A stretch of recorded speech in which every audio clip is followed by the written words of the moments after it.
algérienne, pardon, s'il venait en Italie.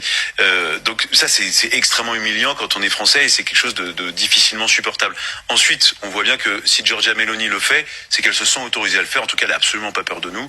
Et d'ailleurs, vous voyez bien, c'est une visite d'État avec tout le protocole. C'est absolument pas une visite. Remise de fleurs, etc. Voilà, c'est pas du tout une visite discrète. Non, mais c'est le moins qu'on puisse dire. Donc tous les symboles sont là. C'est douloureux quand on est français de voir ces images. Bon là, ça m'a fait sortir de ma grotte carrément. Il fallait que je revienne sur TikTok après avoir vu cet extrait.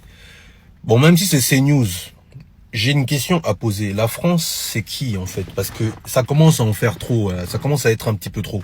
Donc si je comprends bien, un chef d'État étranger de surcroît africain doit demander la permission aux Français pour aller en gros vivre, pour vivre. Il a besoin de demander la permission. Donc là, c'est une visite d'État, tout ce qu'il y a de plus normal. Il est reçu comme il doit être reçu en tant que président, tapis rouge, etc. Mais ça fait mal aux Français. Donc je comprends, hein, ils sont en train de perdre tout leur marché avec l'Algérie, il n'y a pas de souci.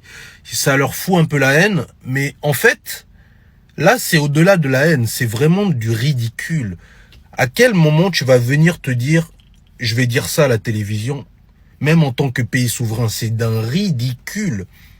En fait, ça montre à quel point vous êtes faible.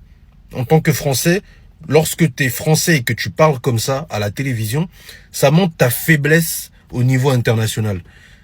Tu es en train de critiquer un président d'un pays souverain parce qu'il voyage et qu'il est accueilli de manière honorable, avec tout le respect qu'il mérite en tant que président, et tu es énervé, t'as mal. Mais c'est d'un ridicule en fait. Je sais pas ce que vous en pensez, mais à un moment donné, moi je me pose la question, les Français, c'est qui à l'échelle mondiale? Parce que là, c'est grave. Dites-moi ce que vous en pensez.